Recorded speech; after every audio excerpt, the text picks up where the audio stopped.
Olá, alunos e alunas. Hoje eu vou falar um pouco com vocês a respeito da resolução de questões, algumas dicas, trago aqui algumas dicas para a gente resolver de maneira mais assertiva as questões. É claro que sem o nosso cabedal, sem o nosso conhecimento, sem as nossas informações prévias, né, sem todas as competências e habilidades que nós fomos, né, desenvolvendo, construindo e aprimorando ao longo da nossa formação, nós, obviamente, podemos, né, aí ter dificuldade para responder as questões, mas existem dicas, algumas técnicas. Nós já tivemos uma live a esse respeito, né, sobre como resolver as questões, e agora a gente tem um outro momento, né, que é aí algumas dicas. Então, eu trago para vocês algumas dicas de como resolver as questões. Primeiramente, né,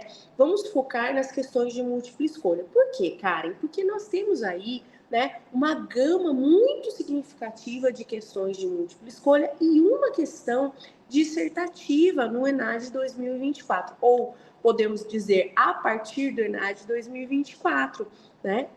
Então, esse número, mais de 60 questões de múltipla escolha, deve ser o nosso principal foco. Então, primeiramente, primeira dica, leia a raiz da questão, né? E tente formular uma resposta antes de consultar a alternativa. Leia e fala, isso está falando sobre a relação professor-aluno ou a relação família-escola, um exemplo, né? Após você ler essa questão inteira, né, pense numa resposta, né, e vá formulando, porque aí isso tira, né, de você a chance de confundir as alternativas, né? Então é importante, num segundo momento, analisar as alternativas, mesmo que você tenha batido o olho lá na letra B, por exemplo, e tenha certeza que a letra B é a letra correta, né? Então, certifique-se de que as marcações na folha de resposta estejam de acordo com o número das questões.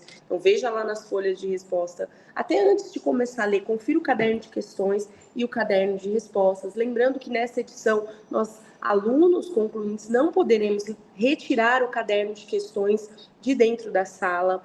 Analise atentamente as ilustrações. Nós temos aqui no nosso canal do YouTube uma aula da professora Luciane, magistral, indicando aí como fazer a interpretação de gráficos e tabelas, né? Por quê? Porque muito provavelmente as figuras, as tabelas, as imagens, os quadros, os gráficos, eles são uma parte muito importante de algumas questões. Então, é importante que a gente tenha esse discernimento, tá certo? Caso conheça o assunto, né, é importante que você tenha a atenção de ler novamente todas as alternativas. E se você tiver dificuldade para responder, né, sobre aquela questão, é porque parece haver mais de uma resposta possível. Leia, isole, né, vai grifando ali, isolando as respostas que você acha que são as corretas, né? Leia e compare com cuidado essas duas respostas, porque deve ter algum pequeno detalhe que na pressa a gente pode esquecer, então é pertinente essa atenção, né? Que vá o quê? Mostrar qual é a alternativa, né, certa ou a alternativa incorreta, né? Cuidado, muito cuidado, eu vou reiterar isso, né, hoje, com as palavras absolutas. Então, alternativas que trazem palavras como sempre, nunca, totalmente, devem ser o quê? Sempre alternativas propensas ao engano, ao serem falsas, né? Por quê? Porque geralmente há exceções. Então, elimine as alternativas, como eu já disse, né? Se você não souber a resposta de imediato, elimine as opções que você tem certeza que estão erradas. Por quê? Porque isso aumenta a chance de você acertar, né? Procure, voltando lá à questão, algo que eu já coloquei para vocês, procure, né, na própria pergunta, né, dicas ou informações que o auxiliem a identificar a resposta correta, né? Por muitas décadas, né, ou foi dito que as questões do Enem têm as respostas na própria pergunta, as questões do ENAD têm as respostas na própria pergunta, mas isso vale para outras avaliações também. Então, as questões, quando bem formuladas, que é o caso do ENAD, elas trazem no seu bojo ali, na questão, a resposta. Não deixe nenhuma alternativa, melhor dizendo, não deixe nenhuma questão em branco. Se não souber a resposta, faça uma escolha com base no quê? No raciocínio lógico, né? Elimine uma questão, as alternativas, né? Uma resposta arriscada é melhor do que nenhuma resposta. E no ENAD, não há punição se deixar uma questão sem resposta, correto? Então, identifique claramente sempre as alternativas que você tem certeza que não são, né, as corretas. E as questões discursivas, Karen? Então, é importante identificar a situação ou problema proposto, né? Qual é que a questão está pedindo? O que a questão está solicitando? Lembrando que já foi dito que para este exame, né, para este ENAD 2024, será uma questão dissertativa muito relacionada com o estudo de caso. Em nossos simulados, nós temos trabalhado muito isso, né? Fique atento, qual é o assunto, qual o conteúdo que está envolvido, vá anotando, não deixe de levar sua caneta, seu lápis, caneta transparente, né? Mas que você possa ali ir anotando. Preste muita atenção no enunciado da questão, leia ele por partes, porque a gente sabe que os enunciados dessas questões são longos, né? Então, preste muita atenção no enunciado da questão, né? Compare, analise, justifique, traga exemplos, né? Faz o que o enunciado pede, é fundamental, né? Lembrando que é importante ter, né, o quê? O discernimento de não fugir da questão. Pense que você vai estar fazendo uma dissertação, né? Então, associar a situação identificada a um conjunto de princípios, né? Autores, leis e generalizações que explicam ou que solucionam um problema, se a gente está falando de um estudo de caso, identificar os aspectos relevantes e os aspectos secundários, ter uma estrutura discursiva pertinente, né? Este é um dos pontos fundamentais e mais difíceis, para quê? Para você responder uma questão dissertativa, tá certo? Então, como há uma limitação de tempo, é importante que você, né, fique atento ao que colocar, à estrutura, faça um rascunho, passe a limpo, né?